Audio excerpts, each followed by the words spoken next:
Bem-vindos, bem-vindas ao canal da SOS Ciência. Eu sou a professora Júlia Barreira e vou conversar com vocês hoje sobre um assunto que tem preocupado aí bastante os pesquisadores e pesquisadoras na hora de submeter seu artigo para uma revista científica, que é justamente o cuidado que a gente tem que ter com as chamadas revistas predatórias. Então, algumas vezes a gente está ali no desespero, né, de publicar, preciso publicar, preciso ter mais pontos, e aí, sem querer, a gente acaba enviando o nosso trabalho para uma dessas revistas, e aí há uma série de consequências, né? Principalmente uma questão dessa publicação não ser bem vista dentro do meio acadêmico. Então, a ideia com esse vídeo é justamente, primeiro, a gente entender o que são essas revistas predatórias, né? Como que eu posso identificar se eu estou enviando meu artigo para uma revista predatória. E segundo, argumentar o porquê que não é tão interessante tentar publicar nesse tipo de revista. E aí, se vocês também tiveram experiências com essas revistas, sei que tem aí vários sites que o pessoal compartilha algumas listas, né, de revistas predatórias para a gente estar cada vez mais atento. Então, se tiverem também essas dicas, deixem aqui nos comentários para que outras pessoas também possam saber, né, ter acesso a esse tipo de conhecimento. Bom, vamos lá então. Primeiro, o que são essas revistas predatórias? Eu deixei aqui algumas características delas em relação ao seu protocolo de revisão, ao custo de publicação, ao convite para uma publicação e a sua formatação, tá? Então, primeiro, em relação à revisão. Muitas dessas revistas predatórias, elas trabalham, inclusive, com um processo de revisão, mas qual é o grande problema desse processo? Ele é feito numa velocidade assim extremamente rápida. Normalmente essas revistas prometem dar um retorno, né, um parecer sobre o seu artigo numa questão de uma semana. E para isso acontecer, elas vão enviar o seu trabalho por revisores que não necessariamente são especialistas na sua área. Então é como se chegasse um artigo para mim e eu fosse dar um parecer de um assunto assim que eu não tenho domínio algum. E aí, basicamente, eu vou ler aquilo e vou falar, meu, tá bom. Então você dá um parecer muito simplista, de uma forma rápida, e normalmente são pareceres positivos, né? Uma revista predatória, no final das contas, ela está interessada no seu dinheiro, porque são sempre publicações pagas. E para ela conseguir ter esse retorno financeiro, o que ela tem que fazer é aprovar a maior quantidade de artigos. Então, às vezes, essa revisão vai até vir com um comentário ou outro, mas comentários e sugestões muito simples. E o objetivo é não travar, é acelerar esse processo para que mais artigos sejam publicados. Então, fiquem atentos, porque uma grande característica é o alto custo envolvido na publicação dessas revistas. E uma terceira característica, alguns de vocês já devem ter vivenciado, eu vivencio assim quase que semanalmente, é convite, né? A gente receber de fato e-mails convidando para submeter nossos trabalhos nessas revistas. Então, enquanto que em revistas tradicionais, né, renomeadas na área, a gente, nossa, é super difícil enviar o artigo, a gente fica torcendo para ser aceito, né? Tem todo um tempo envolvido nesse processo.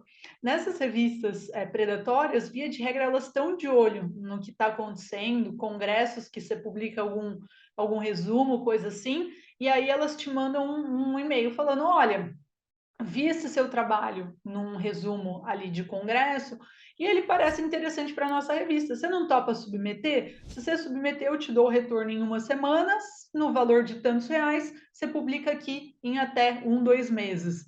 Então, isso é uma prática muito comum. E também, para ganhar tempo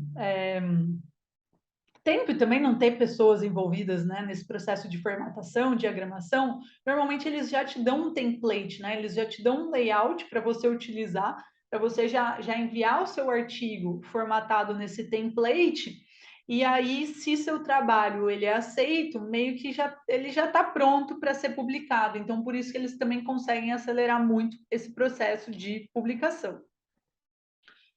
Bom, algumas pessoas me ouvindo falar isso, devem estar pensando: "Nossa, então você solucionou meus problemas, porque eu realmente precisava de uma revista que fosse rápida e que aceitasse meu artigo para ele ser publicado muito rapidamente".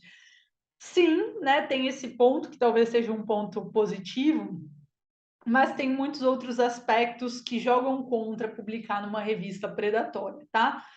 Quais são eles? Primeiro, a questão do prestígio.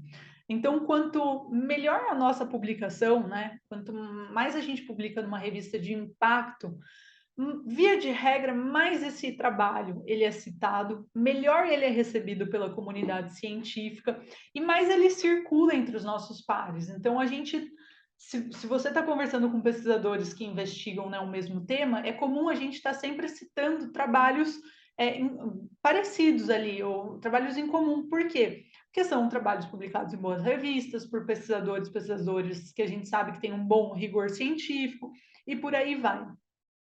Quando você publica um artigo numa revista predatória, basicamente a comunidade científica, pelo menos que já está ali há algum tempo, vai olhar para aquilo e vai falar: não sei se vale a pena, né? De uma forma bem simplista.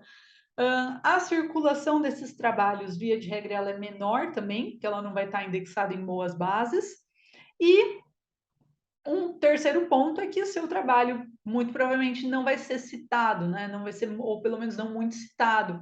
Então, é como se você despendesse 1, 2 anos da sua vida destinado a um projeto que no final das contas não vai ter impacto, né? Ou que não vai ter ou vai ter uma repercussão muito baixa dentro da comunidade acadêmica.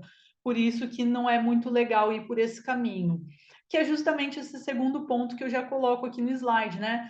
É, gente, fazer um artigo é algo extremamente trabalhoso, né?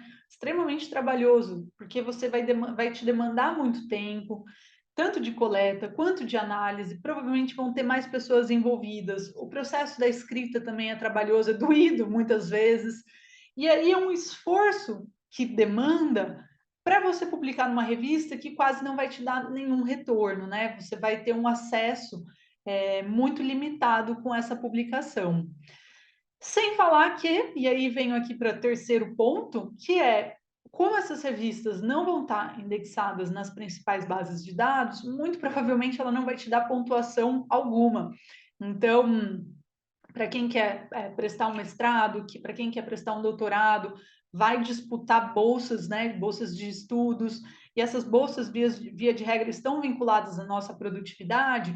Não adianta você ter 1.000 artigos publicados em revistas predatórias, porque, via de regra, eles não vão te dar pontuação alguma. Então, é um grande trabalho que você tem para, de novo, um retorno muito baixo. Bom, se vocês tiveram experiências, né, com revistas predatórias, conhecem algumas e quiserem e puderem deixar como essas informações aqui embaixo dos nossos comentários, é muito bom para a gente compartilhar esse conhecimento. Se você gostou desse vídeo, aproveita para compartilhar com outras pessoas que também têm interesse por esse assunto e podem se identificar. Deixa também seu like e para acompanhar nossas publicações semanais, aproveita e se inscreve no nosso canal. Meu muito obrigada e até a próxima.